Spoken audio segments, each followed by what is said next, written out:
우리가 어떤 일을 하거나 문제를 해결하기 위해서 꼭 거쳐야 되는 과정이 있습니다. 이런 과정을 거친다고 하는 것이 때로는 거추장스럽고 성가신 것처럼 보이지만 이 과정을 거쳐야만 합의도 이끌어내고 서로의 힘도 모을 수가 있습니다. 이처럼 문제를 해결하는 과정을 정형화해 놓고 일반화해 놓은 것을 공식이라고 부릅니다. 이 공식은 우리가 공부할 때 이 수학 문제를 풀 때 가장 유용하게 사용을 했죠. 이렇게 수학 문제를 풀 때 공식이 유용하게 사용된 까닭은 모든 과정을 이 공식 하나로 정리하고 문제를 쉽게 풀어낼 수 있는 방법이기 때문에 그 공식을 사용합니다. 우리 삶에도 이런 공식이 필요한 것 같아요. 공식을 사용하면 우리 삶에서 만나는 문제들을 과감하게 어떻게 보면 생략할 수도 있고 넘어갈 수도 있고 쉽게 힘을 모을 수도 있고 또 쉽게 합의도 도출해낼 수 있는 그런 공식들이 우리 인생사에도 있습니다. 또 공식이라고 하는 것이 문제 해결에만 필요한 것이 아니라 우리 신앙생활에도 꼭 필요한 것인데, 신앙생활을 하면 꼭 우리가 문제들을 만나게 됩니다. 그 문제를 지난주일 말씀드린 것처럼 우리가 문제를 안 만나면 괜찮은데 이 문제를 꼭 만나게 되어 있어요. 그 만나는 문제를 어떻게 하면 수월하게 해결하고 넘어갈 수 있느냐, 이렇게 됐을 때 신앙생활에서도 이 공식을 사용하면 나도 모르는 사이에 하나님이 나를 위해서 일하시는구나를 깨닫게 되고, 또 신앙생활을 통해서 내가 하나님이 공급해 주시는 힘으로 이렇게 섰다라고 하는 간증도 생기게 됩니다. 이런 신앙 공식을 얘기할 때 제일 먼저 언급되는 것은 뭐니 해도 기도입니다. 기도. 신앙생활의 가장 우선시되는 문제 해결의 공식의 첫 번째, 바로 기도, 이 기도라고 하는 겁니다. 지난주 해외선교위원회 임원회 수련회를 가졌는데 후배 목사님들이 여러분들이 이야기를 나누는 가운데 그 이야기를 제가 옆에서 이렇게 듣다 보니까 그 후배 목사님들도 다 소망하는 게 뭘 소망하느냐 하면 기도 많이 하는 목사가 되는 걸 소망해요. 목사님들은 저를 비롯해서 어떤 목사든지 기도 많이 하는 목사 되기를 원합니다. 그래서 그 후배 목사님들이 얘기를 들어보니까 자기도 기도 많이 하는 목사가 되고 싶은데 어느 목사님은 하루에 12시간을 기도하신대요. 어마어마하게 기도를 하시는 거죠. 물론 뭐 과장이 됐는지 모르겠지만 8시간 주무시고 12시간 기도하시면 4시간 밖에는 시간을 쓸 수가 없어서 그 시간을 어떻게 쓰시는지 모르겠지만 어쨌든 기도를 많이 하신다고 하는 얘기입니다. 그래서 우리도 그렇게 기도 많이 하는 목사 되고 싶다라는 바람을 담고 이야기를 하시더라고요. 문제 해결의 신앙 공식도 마찬가지입니다.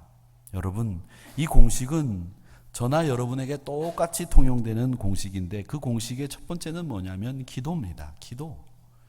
하나님 앞에 문제를 만나면 무릎 꿇고 부복하는 일이 제일 우선이에요. 그것이 없으면 문제 해결의 실마리를 열어갈 수가 없습니다. 자, 오늘 본문 이야기를 통해서 이것이 왜 필요한 것인지 또 공식은 어떤 것인지를 한번 그 공식들을 뽑아내 보겠는데, 오늘 본문은 이적 이야기입니다. 제가 조금 전에 이적이라고 말씀을 드렸는데 이적이라고 하는 말과 기적이라고 하는 말을 구분하셔야 됩니다. 기적은 사전적인 의미로 보면 정상적으로 상식적으로 생각할 수 없는 기이한 현상, 이걸 기적이라고 부릅니다. 기적이라고 부르는데, 그런데 하나님의 기적이라고 했을 때는 정상적으로 상식적으로 생각할 수 없는 기이한 현상을 하나님이 하셨다 했을 때 하나님에게 하나님의 기적 이렇게 쓰면 그건 맞지 않는 얘기죠. 왜냐하면 우리 하나님은 하실 수 없는 일이 없기 때문입니다. 제가 2번 부정을 했는데 하실 수 없는 일이 없다라는 말은 반대로 얘기하면 하나님은 모든 것이 가능하다, 이 얘기입니다. 그러니까 하나님에게는 상식적으로 생각할 수 없는 기이한 일을 하시는 분이 아니고, 하나님은 우리가 살고 있는 세상 속에서의 자연적인 일, 또 우리가 상식적으로 보는 일을 넘어서는 초자연적인 일을 행하실 때에, 즉 병이 났거나 죽은 자들이 살아나는 이런 일을 기적이라고 부르면 안 되고 달을 이자를 써서 이적이라고 불러야 됩니다. 기적이라고 하는 말은 우리 인간에게만 해당되는 단어이지 하나님에게는 불가능이라고 하는 이 자체가 없기 때문에 기적이라고 하는 말을 사용하셔서는 안 됩니다. 하나님께서는 이적은 다를 이로, 다른 현상이나 흔적이라고 해석하는 것이 맞다라고 하는 겁니다. 오늘 본문에 나오는 이 여인은 선지자, 후보생, 훈련생이라고 보여지는 어떤 선지 학교 생도의 미망인이 주인공으로 나오는 이야기입니다. 남편이 아마 살아생전에 하나님을 경외하고 주의 말씀을 증거하면서 신실한 선지자로 살기로 다짐을 하고 훈련을 받는 과정이었던 것 같습니다. 그런데 갑자기 남편이 세상을 떠났어요. 고대 사회에서 여자가 혼자가 된다는 것은 곧 죽음입니다. 못 살아요. 여자 혼자 살아나갈 방법이 없습니다. 지금은 여러분들이 여자 혼자 살아나갈 수 있는 방법이 없다라는 말이 이해가 안 되시겠지만 고대 사회는 지금 사회하고는 완전히 판이한 세상이기 때문에 여자 혼자 살아나갈 방법이나 재간이나 어떤 수단이 없어요. 그래서 여자는 남편이 죽으면 곧 죽는 절차를 밟거나 아니면 극빈자로서 구걸을 하면서 살아야 되는 그런 상황입니다. 그런데 이 남편이 세상을 떠나면서 기댈 곳도 없는 가난한 민망인으로 자기를 남겨놓고 떠나면서 설상가상으로 빚도 지고 그 빚도 갚을 수 없을 정도로 많은 빚을 져놓고 죽었습니다. 그러니까 이제는 이 미망인은 어떻게 해야 되느냐 하면 두 아들과 함께 종살이를 가야 되는 입장입니다. 여러분, 이런 사실을 보면서 제가 지난주일 말씀드린 것처럼 우리가 예수를 믿고 신실하게 주의 사역을 감당한다고 얘기를 하는데 그렇게 신실하게 주의 사역을 감당하면 하나님이 피할 길도 열어주시고 하나님이 시험도 안 만나고 강도 안 건너고 불도 안 만나게 해주셔야죠. 그런데 이 선지생도의 미망인은 불도 만났고 물도 만났고 강도 건너야 되는 그야말로 완전히 사방이 꽉 막힌 그런 상황입니다. 예수 믿는 사람들은 이런 상황에서 어떻게 처신하느냐? 여러분은 어떻게 지금까지 처신하셨습니까? 물론 그런 일이 없었으면 더 좋겠지만 어쩔 수 없이 그런 일을 당했을 때 여러분은 어떻게 하십니까? 그건 우리가 문제를 만났을 때 일반 세상 예수 믿지 않는 사람들과 똑같이 지금까지 처리하시는 분들이 많았다는 거죠. 문제를 만나면 일단 문제를 야기시킨 사람을 욕하고 비난하고 그 사람에게 책임 추궁하고 마음에 분이 차서 화가 나고 성질나고 그 문제를 법적으로 해결하든지 아니면 무슨 문제를 해결하든지 유능한 어떤 변호사를 찾아가든지 이런 일들을 우리 믿음의 사람들도 할 수 있을 겁니다. 일반인들은 물론 그렇게 할 것이고요. 그런데 그 마음에 문제가 풀려나가면 모르겠는데 문제가 풀려나가지 않으면 어떤 생각이 드느냐? 좌절하죠. 낙심하죠. 틀렸구나. 낙심하고 좌절하는 그 일반적인 방법, 문제가 풀려나가면 신나하고 그것을 감사의 조건으로 삼고 이런 일들, 이게 일반적인 세상 사람들의 방법이죠. 그럼 우리 믿음의 사람들은 그 방법을 그대로 차용해서 써야 되느냐? 우리는 그 문제를 만났을 때 우리도 일반 사람들과 똑같이 그렇게 살아야 되느냐라고 했을 때 여러분은 어떻게 대답하시겠어요? 우리는 이 눈에 보이는 육적인 세계 말고 눈에 보이지 않는 영적인 세계를 믿는 사람들이고 우리는 하나님 나라 시민권을 가진 사람들인데 이 하나님 나라 시민권을 가진 사람이라면 우리는 어떻게 처신해야 되느냐라고 했을 때 여러분은 어떻게 하시겠냐는 거죠. 일단 우리는 고린도전서 10장 13절의 말씀, 우리가 잘 아는 말씀이죠. 이 말씀을 우리는 잘 알고 좋아합니다. 왜? 사람이 감당할 만한 시험 밖에는 너희가 당한 것이 없나니, 즉 뭐라냐면 감당할 만한 시험만 하나님이 주신다는 거죠. 그리고 하나님은 아주 미쁘신 하나님이시라 감당하지 못할 시험은 아예 너희들에게 허락하지 아니하시고 시험 당할 때에는 피할 길을 내서 너희로 능히 감당하게 하신다. 얼마나 힘이 되는 말씀입니까? 물론 아멘입니다. 그런데 여러분, 그 시험 당할 상황에서 하나님이 피할 길을 열어주신다고 하셨는데 피할 길을 열어주시던가요? 어떠셨어요? 여러분은 지금까지 어려운 문제를 만났을 때 어떤 방법으로 해결하셨습니까? 아이고, 시간이 흘러가면 저절로 해결이 되겠지. 아니면 이 문제를 해결했던 전문가가 있으니까 아는 사람 통해서 그 사람의 힘을 빌어야 되겠다. 아니면 이 문제는 돈으로 해결하면 깨끗하게 끝나니까 돈으로 해결하면 되겠다. 아니면 지위가 높은 분이 있으니까 이분을 이용해서 해결하면 좋겠다. 이게 우리 인간들이 쓰고 있는 방법이에요. 이게 나쁜 방법이라고 말씀드리는 건 아닙니다. 그런데 문제를 해결을 위해서 나쁜 방법들도 있죠. 편법을 쓰고 술수를 쓰고 사람을 속이고 힘을 쓰고 남의 약점을 붙잡아 가지고 그 사람에게 돈을 주어서 해결하는 그런 방법들도 있지만, 믿음의 사람에게는 적어도 좀 다른 방법으로 문제를 해결해야 되지 않겠느냐, 이런 생각들을 우리가 가지고 있어야 되지 않겠느냐는 거죠. 우리는 어떻게 문제를 해결하느냐라고 했을 때 여러분은 어떻게 문제를 해결하고 있느냐?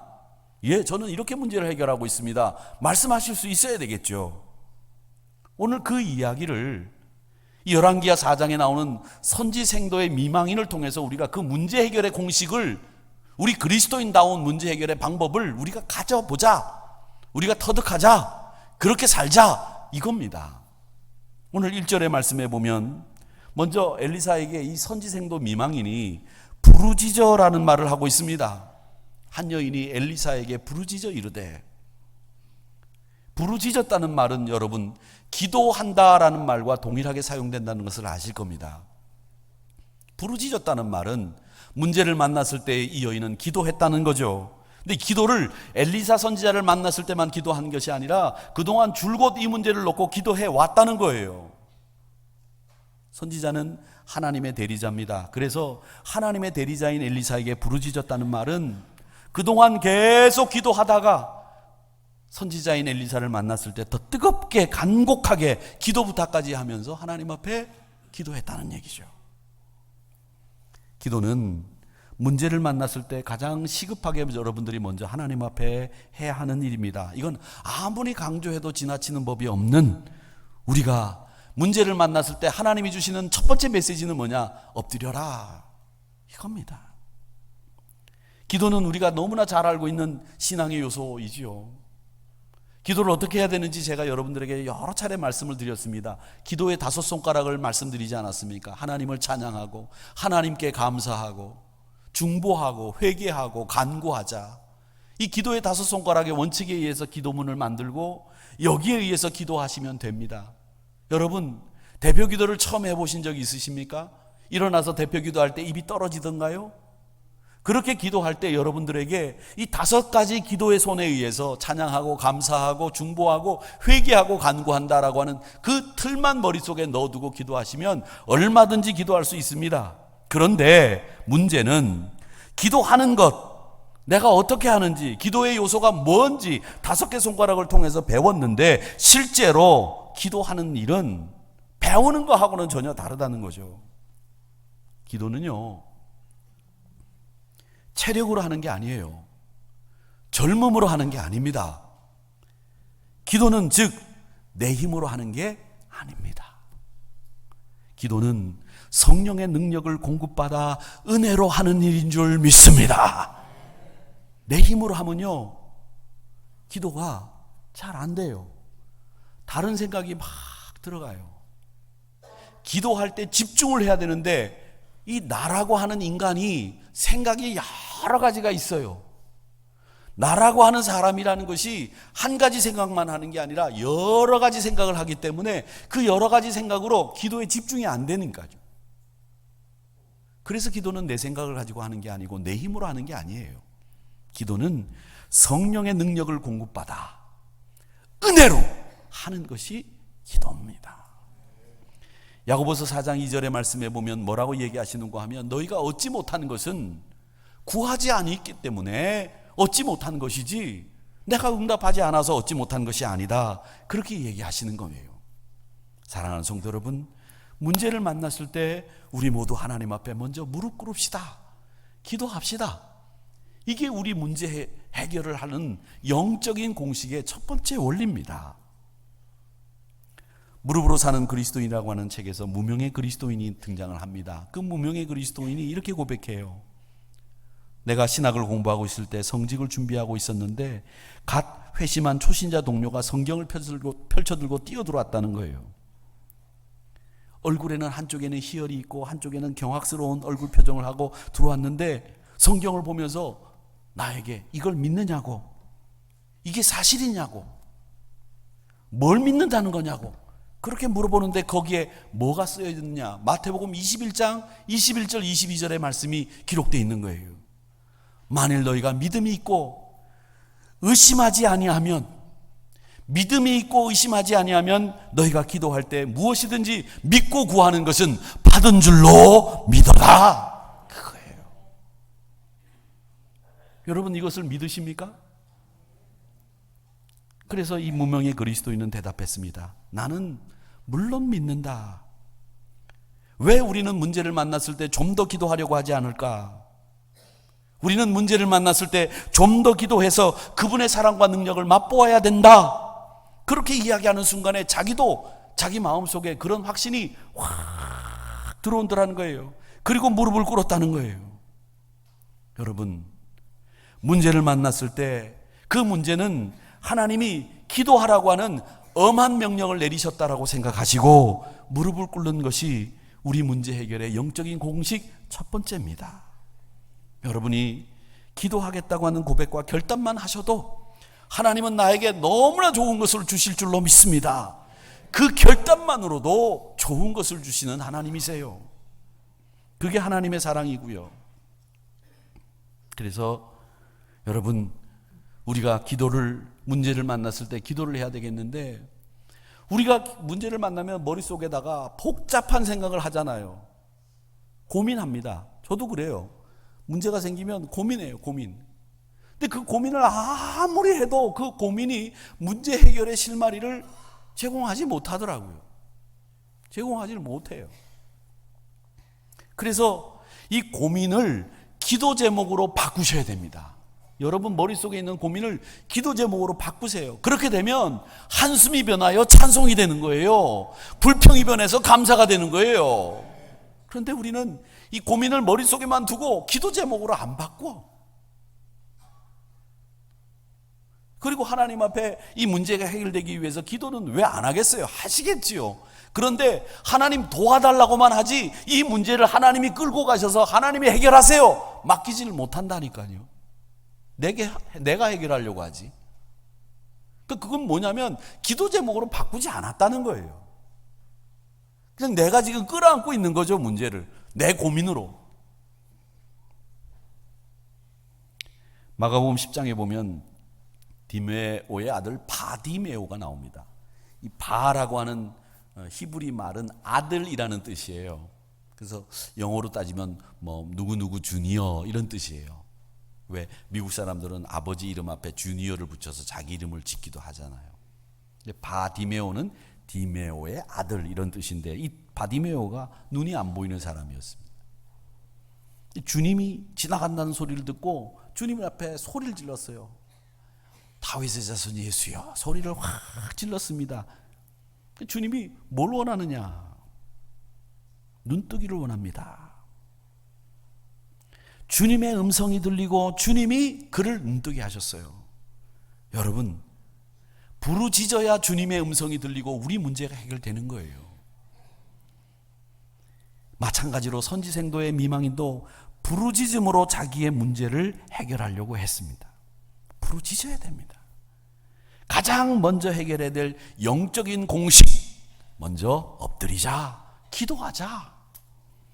기도야말로 소망의 신자들이 문제 앞에서 가장 먼저 취할 행동, 사사로운 것까지 다 기도의 문제로 해결해 나가시는 여러분들이 되시기를 주님의 이름으로 축원합니다. 두 번째 방법이 뭐냐면, 부르짖는 선지생도 미망인에게 엘리사 선지자가 이렇게 얘기합니다. 네 가지고 있는 게 뭐냐? 물으니까 이 선지생도의 미망인이, 이 기름 외에는 제가 아무것도 없습니다. 그래? 기름 외에는 아무것도 없어? 그러면 동네에 가서 네가 빌릴 수 있을 만큼 그릇을 많이 빌려가지고 오너라. 그렇게 주문합니다. 조금 빌리지 말고 많이 빌리라 그래요. 그러니까 선지생도 미망인이 나가서 온 동네를 다니면서 그릇이라고 그릇은 다 빌려옵니다. 만약에 이 여인이 그릇을 빌리면서 야, 이 그릇을 다 뭐에다 쓰시려고 나보고 이렇게 빌려오라고 하셨을까? 이런 생각을 했다면 그릇 다 못 빌렸을 거예요. 그런데 그녀는 할 수 있는 대로 그릇을 다 빌렸습니다. 그 말은 뭐냐면 이 그릇을 어떻게든 내가 빌리면 이 그릇을 통해서 하나님이 일하실 거다. 엘리사 선지자가 하나님을 위해서 간구해서 뭔가 놀라운 일이 벌어질 거라고 하는 기대를 가지고 한 채 의심 없이 빌린 거예요. 이게 그녀의 믿음이었습니다. 해결된다라고 하는 믿음이 있었습니다. 여러분, 문제를 만나시면 하나님이 해결해 주신다고 하는 믿음을 가지시기를 축원합니다. 그게 의지예요. 의지. 그렇게 의지할 수 있는 사람은 뭐냐면 내가 문제를 만났을 때 그 문제를 내 시선이나 내 생각을 문제에다 두면 매일 낙심하고 매일 절망하고 매일 속상할 일밖에는 없다는 거죠. 신약성경 보세요. 주님이 문제를 해결해 주실 때마다 눈먼 자를 고치시고 입을 열어주시고 안진뱅이를 고치시고 중풍병자를 낫게 하고 지붕을 뜯어서 내리는 그 병자를 세워서 들 것을 들고 나가게 하셨던 이런 일들을 일으키실 때마다 우리 주님이 하신 말씀이 있어요. 그 말씀이 뭐냐면 네 믿음대로라고 하는 말씀을 하셨어요. 우리 문제 해결은 여러분이 믿는 만큼 해결됩니다. 믿는 만큼. 그래서 옛날 부흥강사 목사님들이 우리에게 가르치시면서 뭐라고 그랬어요? 여러분, 그림을 그리려면 호랑이를 그려야지 고양이 그려서는 안 됩니다. 얼마나 그렇게 많이 우리에게 가르치셨습니까? 믿는 만큼 이루어지고 믿는 만큼 성취됩니다. 하나님이 이루어 주신다고 하는 믿음으로 문제에 접근할 때 문제가 해결되는 거예요. 그러니까 여러분, 시선을 문제에다 두지 마세요. 그러면 고민만 늘어요. 염려만 늘어요. 우리의 시선을 주께, 우리의 시선을 하나님께 두시면 여러분의 고민이 기도의 제목으로 바뀌는 거예요. 자꾸 문제에다가 눈길을 주니까 혼란하고 절망스럽고 낙심하고 해결될 기미만 안 보여도 죽고 싶죠. 문제가 자꾸 커져 보이고 그 문제가 나를 압박하는 것 같고 문제에다 시선 두지 마세요. 주님께, 하나님 앞에 여러분의 생각에 초점을 맞추시고 시선을 거기에 두시기를 바랍니다. 아픈 곳, 상처난 곳 거기다 두지 마시고 주님께 두세요. 여러분, 제가 이 설교를 준비하면서 제가 어떤 생각이 허뜩 났느냐면 저희가 어릴 때 수학여행을 가다가 교통사고들이 참 많이 났어요. 특히 저 청량리 쪽에서 수학여행을 가는 열차가 건널목에서 버스랑 들이받고 열차 탈선 사고가 나고 그런 사고들이 굉장히 많아요. 꼭 유독 수학여행 가는 아이들이 그런 교통사고로 많이 다치고 죽고 했어요. 우리 어릴 때, 제가 어릴 때. 지금은 이제 수학여행을 어떻게 가는지 모르겠습니다만 해외로 가고 제주도로 가고 비행기 타고 가더라고요. 근데 제가 어릴 때 살았던 곳이 저기 우리 옛날 교회에 있던 충정로에서 어릴 때 살았는데 그 앞에 학교가 인창중고등학교가 있습니다. 거기 나오신 분들이 제가 있는 것으로 알고 있는데 그 인창중고등학교 학생들이 수학여행을 가다가 열차가 탈선을 했어요. 그래서 열차 사이에 아이가 끼었어요. 끼었는데 이 아이가 살려달라고 막 소리를 지르는 거예요. 근데 허리가 열차와 열차 사이에 끼인 거예요. 실제 있었던 일입니다. 근데 살려달라고 막 그러는데 구조대가 와가지고 살려주려고 가보니까 야, 괜찮다, 기다려라. 예, 많이 다쳤습니까? 아니, 많이 안 다쳤어. 그리고 난 뒤에 자기가 자기 상처를 보니까 이게 살아날 것 같지가 않거든. 자기 상처를 보고 깜짝 놀라가지고 죽었다는 거예요. 자기 상처 보면 살 수 있는 사람도 죽는 거예요. 찢어진 곳을 자기가 보면 이거 내가 살 것 같은가? 죽을 것 같지? 상처 난 곳, 아픈 곳, 거기에 시선 두지 마시고 하나님께 시선을 두시기를 축원합니다.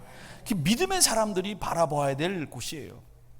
제가 그래서 늘 잘 쓰는 제가 좋아하는 말씀 있죠. 믿음의 주요 온전케 하시는 이인 예수를 바라보자. 그거 왜 바라봐야 됩니까? 왜 여러분 상처 난 곳, 찢어진 곳 보세요. 믿음의 주요 온전케 하시는 이인 예수를 바라보셔야지. 그래야 문제가 해결되죠. 시편 81편 10절 말씀에 보면 내 입을 크게 열라 내가 채우리라 하였으나 입을 좀 크게 열어라. 내가 누구냐? 너를 애굽 땅에서 인도해낸 여호와 하나님 아니니? 왜 입을 요만큼 벌려가지고 주는 것도 못 받아 먹니? 입을 크게 열어서 내가 주는 것 넉넉하게 먹고 살찌우고 영적으로 건강한 하나님의 자녀가 되거라. 네 입을 크게 열어라.